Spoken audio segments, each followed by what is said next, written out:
কেমন আছেন সবাই? আশা করে ভালো আছেন। আজকে আমি একটা নতুন রেসিপি নিয়ে এসেছি, সেটা হলো সর্ষে ইলিশ।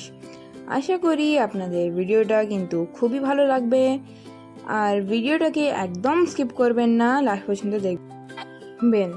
প্রথমে আমি একটা বাটিতে 2 চামচ সর্ষে নিয়ে নিচ্ছি আর লঙ্কাও নিয়ে নিচ্ছি। তারপরে আপনারা দেখতে পাচ্ছেন আমি সর্ষেটাকে ছেঁকে বেটে নিয়েছি। এই সর্ষে বাটাটা কিন্তু ফেলে দিবেন না। এই হলো ইলিশ মাছ, আর এটাকে আমি আগে থেকেই কিন্তু ভেজে রেখেছিলাম।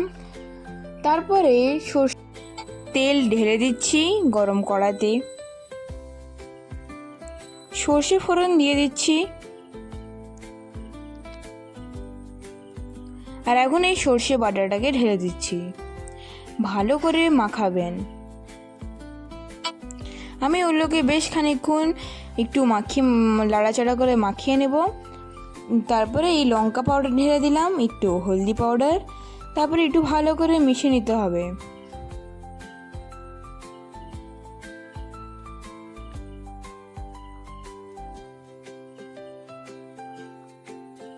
তারপরে একটু জিরে পাউডার টেস্টের জন্য।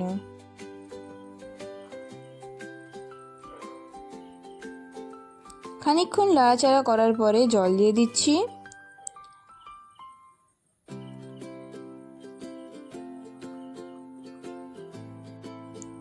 আস্তে আস্তে মাছগুলোকে ঢেলে দিচ্ছি।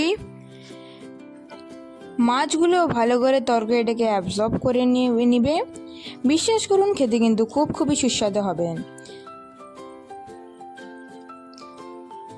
আপনারা নিজেদের স্বাদ অনুসারে লবণ ঢেলে দিবেন, আর তারপরে তরকারিটাকে চাপা দিয়ে দিচ্ছি। করার পরে ক্রিম অ্যাড করে দিচ্ছি টেস্টের জন্য।